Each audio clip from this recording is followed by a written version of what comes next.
Are you nervous? No. I am. We'll be great.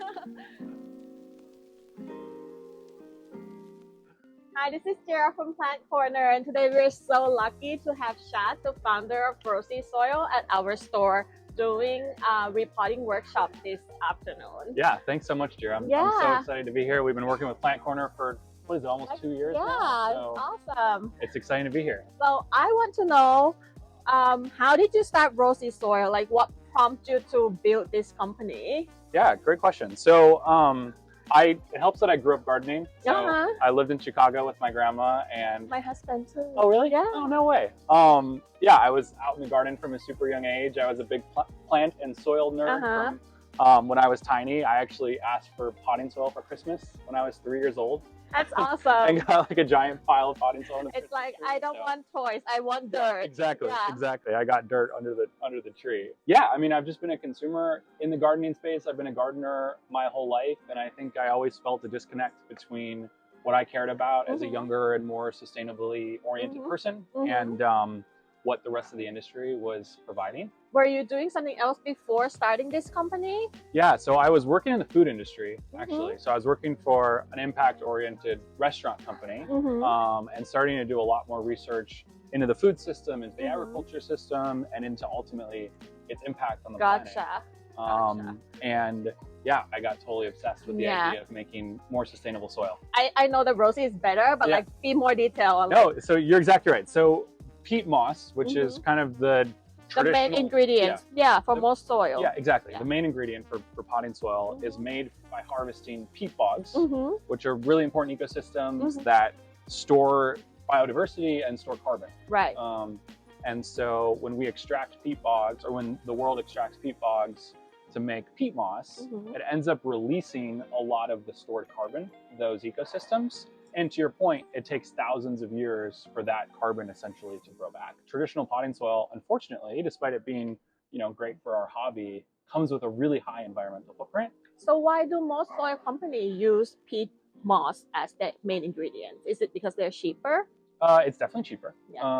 But it was popularized in the 1960s. We built an industry around making harvested peat bogs into something that helps plants grow, and I think we didn't necessarily know the impact. Right. Because it's good in a way that like it stores moisture and for the plants, and it's cheap, but it's not good in the long run. Yeah, it essentially recreates that sort of fluffy texture of healthy soil, which has air pockets and holds water. Right. And so, yeah, I think it was easy to craft the soil around that, despite the environmental issues of making it. So instead of that, Rosy Soil used biochar. Can you tell me more what biochar is? Yeah, so biochar is made from plant waste. So it's essentially upcycled plant material that looks a lot like charcoal. So it's super black. But it's not actually charcoal. Not actually charcoal, but it's like super black. Yeah, you can hold it. It's very fluffy. It's very fluffy. It has that almost like sandy texture. And so it recreates that environment that peat moss creates.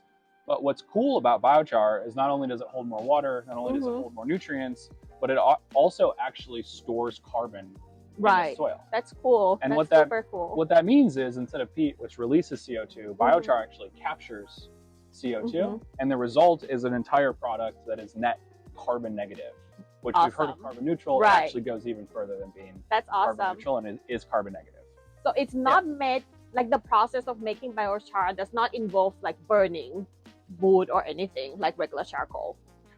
Sort of, actually. So you get the plant material, the plant waste, hot in the absence of oxygen. So instead of, you need oxygen to start a fire, instead of it combusting and releasing all its CO2, that heat basically condenses the carbon in the material, which is what creates such a wonderful soil. How did you find out about this? My friend posted a blog about it on LinkedIn, weirdly enough. Right. And I can tell you where I was when I read that blog, because I got completely... Tell me. I lived in LA at the time. It was during COVID. I was starting to think a lot about sustainability, and he posted about biochar, and I got totally It's a life-changing moment. Yeah, exactly. Yeah. I know that you have a team of soil scientists too. Like, how did you get to know them? How did you get them involved in? Yeah. So I started just mixing soils in my kitchen. Okay. I think, as most people do. Right? That's how all companies start. Like we start small from like the smallest steps we can take. Exactly. And just tinkering and figuring out what are gardeners looking for and how do we create soil that works for them without the issues with peat and with biochar instead. I know enough about soil, at least now, to be dangerous, but I am by no means an expert. So I set out to find an expert and met Jules actually on TikTok. Okay. Because he is also a soil educator, really, talking about the concepts of soil science and sustainable gardening and all that good stuff. And I just DM'd him and said, hey, I'm thinking about working on this thing. Do you want to help? And so he built a soil lab, runs at this point hundreds of plant trials a month. We are constantly learning and iterating and improving and launching new products. And so yeah, he is 1,000 times smarter at this stuff than I am. But then he built kind of behind him a team of PhDs to help us structure our experiments, think about testing, you know, all the pieces that really go into trying to create the world's best soil, which I'm biased, but I think we may have done. Yeah, absolutely. It really requires, you know, that level of scientific rigor, and that's there's definitely a lot that go into this. I know there's biochar, I know there's bark, I know there's compost, and I read one of your newsletters, so I know that it's aged compost, and it does not attract gnats. Tell me more about that, because I think a lot of people have issues about fungus gnats, and the fact that this one does not attract gnats is going to be a key selling point for that too. Absolutely. So, and you're right. I think, you know, fungus gnats is perhaps the most annoying part about having houseplants. Yeah. It's up there for sure. Yeah. And part of the issue is gnats love the environment that peat, and especially peat plus a low quality compost, organic compost, creates. It's the perfect medium that they want to lay eggs in, basically. And so then you get this cycle the moisture and the food that they exactly. So you get this cycle of, you know, gnats laying eggs. There's a lot more gnats. You have to constantly get in front of that cycle. And so we spent a lot of time thinking about, okay, how do we prevent this? And what helps is that gritty texture that biochar creates is just much less attractive to a gnat. So to start with, we just see much less complaints about gnats. Yeah. But then we're really careful through the whole supply chain to your point, only source aged compost that has been through a full like high temperature composting process, and that kills off a lot of pests. Right. But also high quality packaging that seals and reseals. Right. So that, you know, we keep the moisture and the beneficial microbes in the bag and keep all the pests sort of on the outside. Talking about packaging, and I know we might be jumping back and forth. I know that even your packaging is not plastic, right? Yeah. Like, because that's the level of like environmentally conscious that we are trying to be. Yeah. So tell me more. What is the packaging of Rosy Soil made from? Yeah, and that was a hard project, to be honest.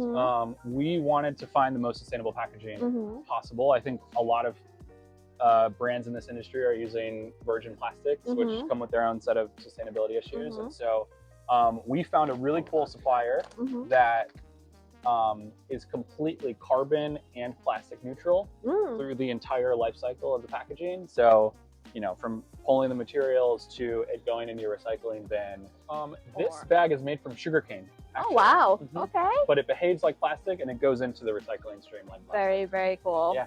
So what I've noticed from using Rosy Soil myself is like you don't have to water as much.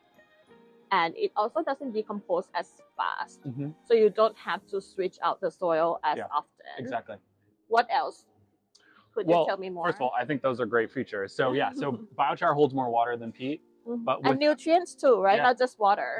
Yeah. So biochar acts as basically a storehouse for water, nutrients, and microbes. And I'll kind of walk through each of those. But on the water side, it keeps moisture in the soil without being damp.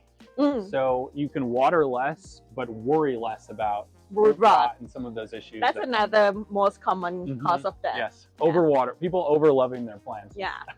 And I'm guilty of that as well. Me too. So biochar holds more water, but without the soil being damp like peat.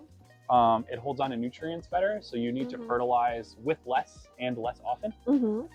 And then it's a storehouse for beneficial microbes. So yeah, that's one thing people don't know much about, the beneficial microbe. Tell us more about this. I mean, they're basically the kind of powerhouse behind plants. So plants could not survive without the work that bacteria and fungi and other types of microbes do to basically recycle nutrients and make it plant available. And so what a lot of traditional soil is essentially sterile. They take a lot of effort to kill any life in the soil. We do the complete opposite. We specifically add fungi, we specifically add sources of microbes, and that creates a living soil in the bag, which does much of the work of gardening for the gardener. Right. So fertilize less, can you add other things into Rosy Soil? Because I'm thinking a lot of my customers are like aeroid collectors. How could you make it more aeroid friendly? Yeah. Do you add bark? Can we add bark? Definitely. Okay. And we add bark. So this is about 30% bark. I think for your aeroid people who really want fast drainage, some of them actually blend in the cactus mix because it has more bark. And pumice? And it has it has pumice. Or they can add more bark as well. I think it depends on how you water. Right. So an aeroid will be perfectly happy in Rosy, honestly. Okay.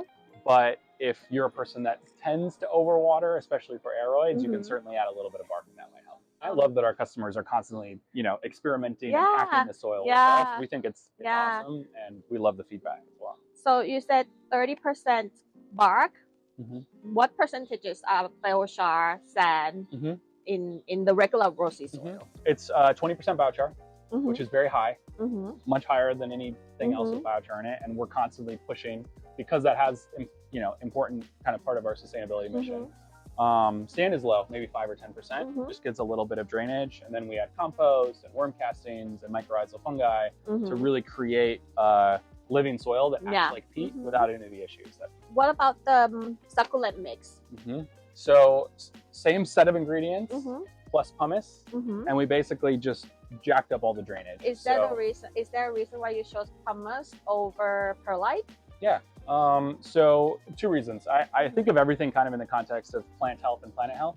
So on the plant side, pumice is naturally occurring and very porous, so it creates wonderful drainage, similar to perlite. I think it performs actually better than perlite in a mix. Perlite has a tendency to kind of float. That's what I was thinking too. Yeah, pumice is like stays where they are. It's a little bit denser, so it stays put a little bit better. But then also perlite is essentially artificial pumice. The industry uses heat to pop the rocks, basically. So there's like one step that's and that adds a big carbon footprint to that input. So we use pumice as a sustainable alternative. You heard that? Pumice over perlite from now on. Okay. I really love using Rosy Soil with like my personal plants, and I also use Rosy Soil a lot in terrarium as well, because I feel like because it doesn't have as much of fresh compost, there's less root rot, there's less mats. And I feel like. Which one do you use, the houseplant or the cactus? I use the houseplant one. Great. Yeah, actually I could show you the one that I made today. A couple weeks ago. But any last like tips to share about soil and how to use Rosy Soil to our ever-growing audience? I think a couple tips. I think we hit a lot of them. But I think gardening is a journey. You're constantly practicing. You're constantly learning more about your plants. I'm still learning tons about my plants, and so I think the main thing I say is it's okay for stuff to go wrong. That's how you learn. Exactly. And also they're living things that live and die, and that's okay as well. And then to start thinking about, the core 3 to a happy, healthy houseplant is good soil, the right water, which includes humidity, and the right light. And if you can just get those 3 things, then your plants balances flourish. Those 3 things, they'll flourish. And if they don't, try tweaking a couple things, and you'll learn something along the way, and that's the fun of the whole hobby. So. So thank you so much for sharing your journey with us and also sharing tips for houseplants. I really appreciate it. Hopefully we'll be partnered for a long time. I hope so. Thanks so much for carrying Rosy and all the wonderful content. Of course. Really appreciate it. I can't wait for the workshop. All right, thank you guys.